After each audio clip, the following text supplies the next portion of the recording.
A&T Farm centers around Webster High School in San Francisco, California. A&T stands for Advanced Natural Talents. It stars Cynthia Parks, Olivia Dole, and Fletcher Quimby. There's some just average students that go through mischief and random things that might go on in a school, but they're a little exaggerated to keep the children's or youth's attention in the show.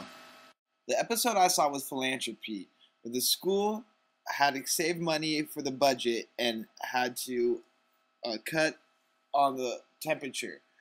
But when China talked to the principal to get it fixed, they ended up firing one of their favorite teachers. And so to keep the teacher working, they had a webathon to raise money for the teacher.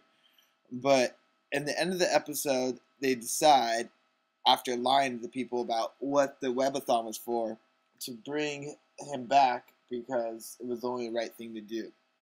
China and her other adolescents learned in this episode that lying, even though if it was for a good cause, is the wrong thing to do, because they pretended that this teacher they needed to raise money because the guy had a mental disorder.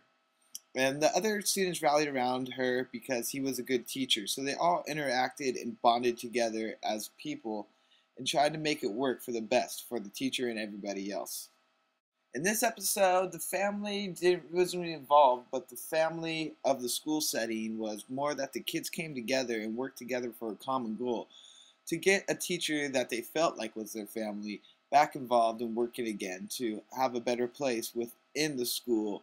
And pretty much it showed the bond that adolescents have at a young age with each other.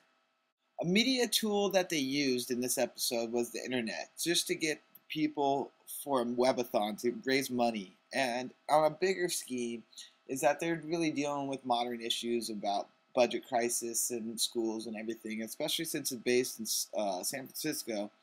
That is a harsh time for California and schools and the problems that are going on with it. And using the web was a good way to use the media to get involved with other people in the world. This show is a good show for kids because even though it is for a young audience, that it does have a deep meaning for what's social issues going on today, because there are many problems with schools, and it's good that they're educating kids in new ways, even though it's a little comical, that it is nice to know that people are paying attention to social issues and trying to get the kids involved. It was a good show for other kids to learn about things that are going on in the world and ways they could actually help just by bonding together and being together as a group.